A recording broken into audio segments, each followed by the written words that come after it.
Oke, ketemu lagi sama gua Teguh Firmansyah. Di video kali ini kita akan mereview custom ROM Ancient OS untuk Redmi Note 10. Jadi simak videonya sampai selesai.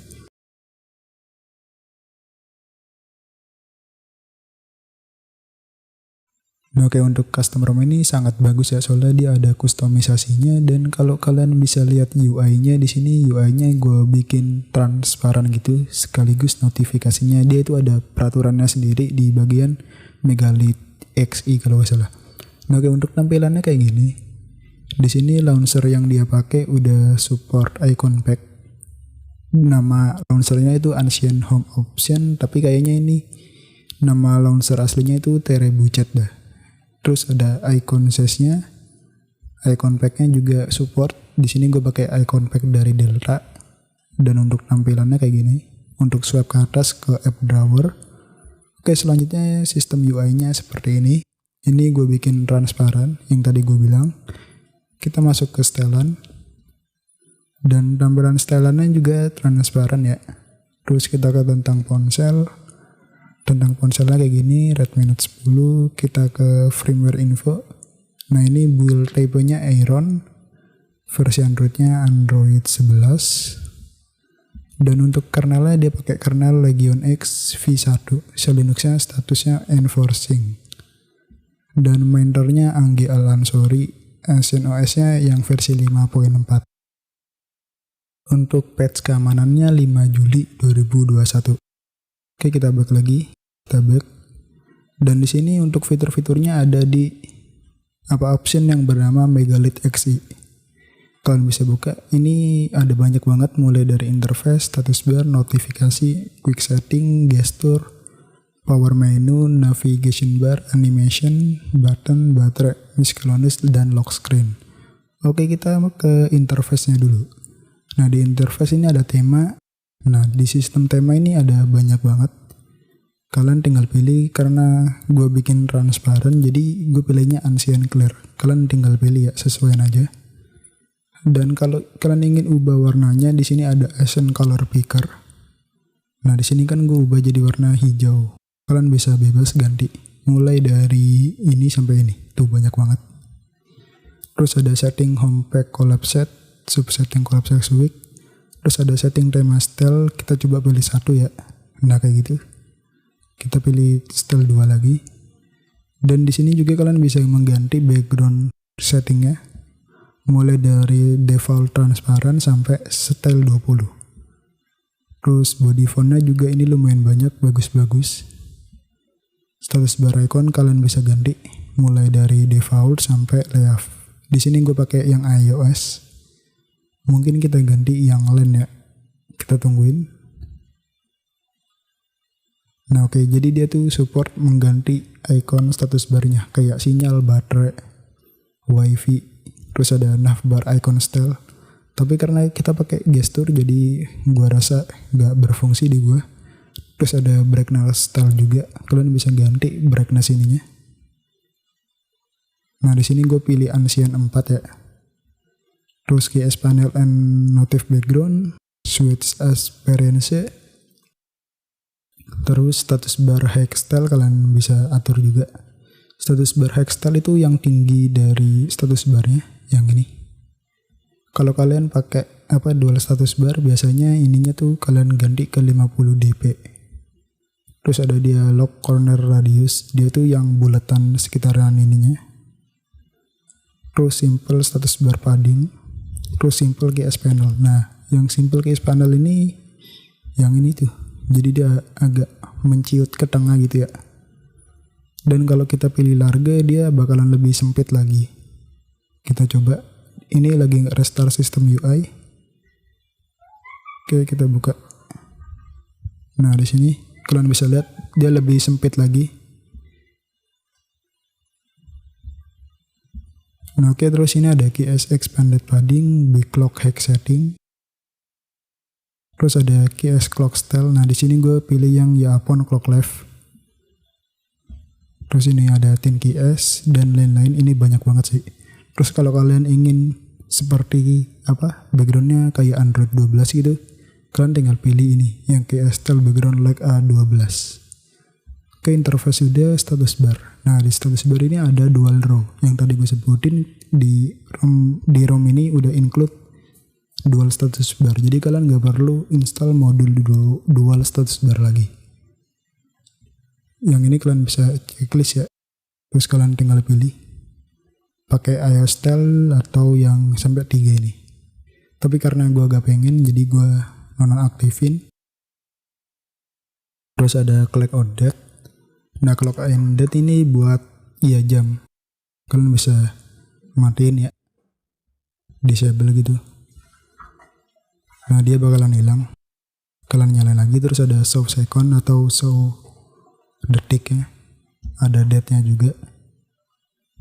Oke, kita matiin lagi ininya, kita don't show.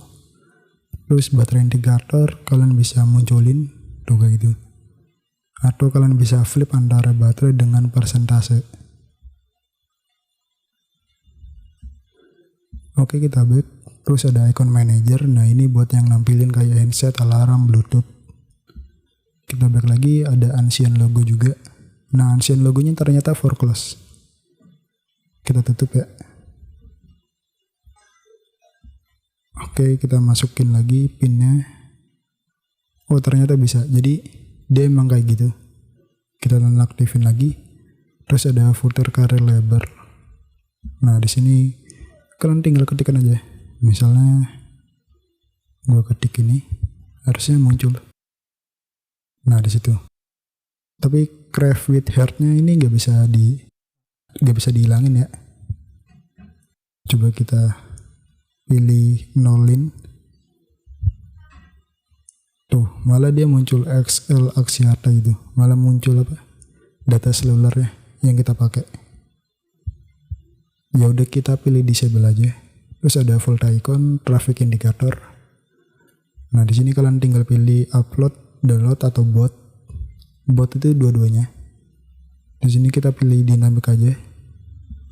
Kita back lagi, dan ini juga kalian bisa background clock status bar-nya. Tuh.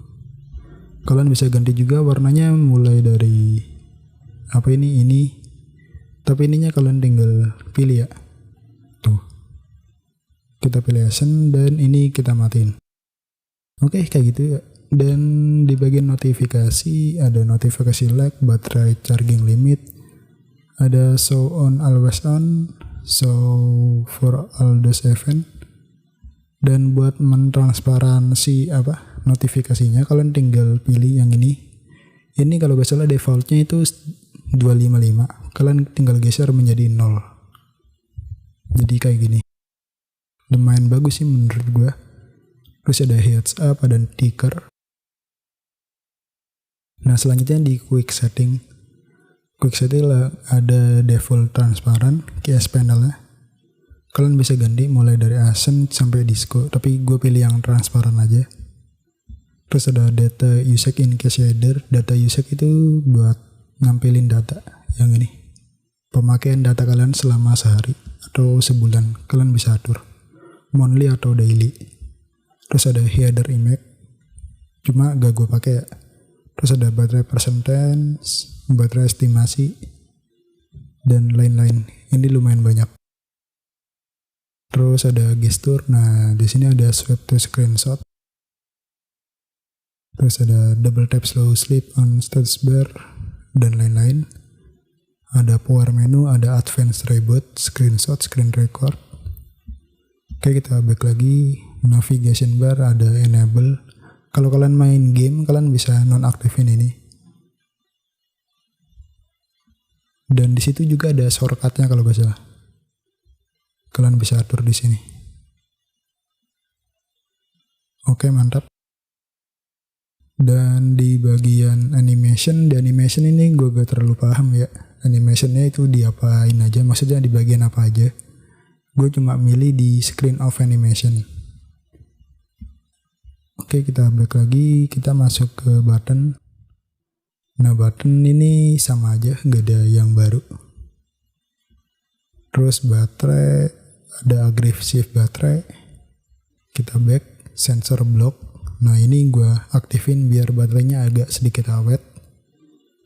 Kita back lagi, dan miscellaneous. Ini sama aja sih. Gak ngerti gue soalnya pakai bahasa Inggris. Lock screen. Nah ini ada Audi. Terus ada lock screen notification count dan lain-lain. Oke, kita back, dan untuk layar kuncinya aman. Ini ada, benar, bukan di situ coy.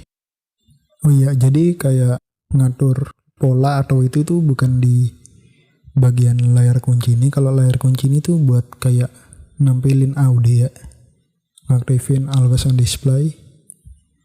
Kalau buat layar kuncinya itu ada di biometrik dan keamanan. Jadi ini dipisah. Untuk kunci layarnya ini lengkap semua ada. Face unlock juga ada. Sidik jari, face unlock, dan semuanya bisa. Sukses.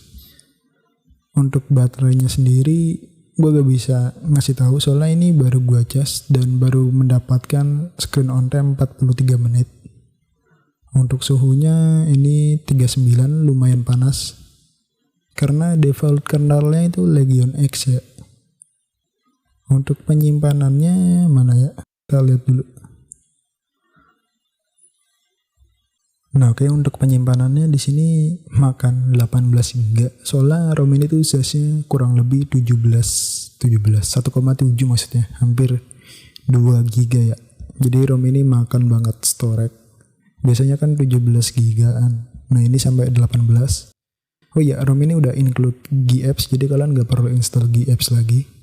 Oke, kita back, dan di sini karena gue gak nemu pengelola penyimpanan, jadi gue pakai fitur search-nya atau fitur pencarian. Tuh kayak gitu. Oke, cuma itu doang sih tampilannya, dan tampilannya bagus banget ya. Dia fiturnya banyak juga. Tapi sayangnya di sini untuk skor Antutunya dia sedikit rendah. Kita bisa lihat.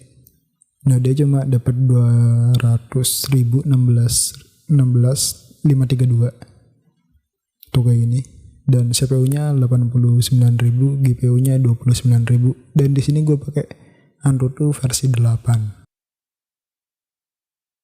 Sedangkan untuk tes CPU throttling-nya di sini gue udah tes di thread 20 di option. Nah ini thread 20 ya, gue udah tes. Gue udah screenshot juga, adanya di folder screenshot, galeri screenshot. Yang ini. Nah yang ini untuk performanya gak terlalu bagus. Cuma tadi gue habis main game. Kemarin gue main game AOV.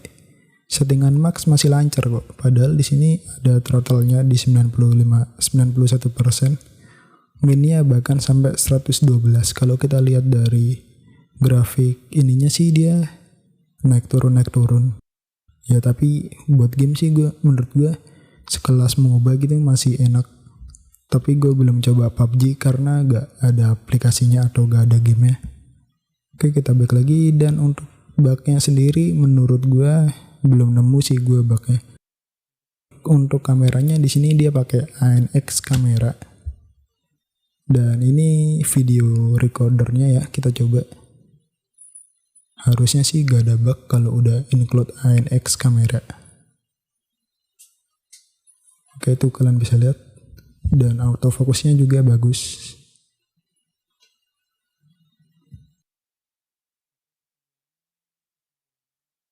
Oke, kesimpulannya ROM ini bagus banget buat kalian yang suka dengan kustomisasi. Jadi kalian gak perlu install lagi tema Substratum buat agar tampilan HP kalian lebih bagus gitu. Kalian tinggal pakai aja fitur yang ada di ROM ini.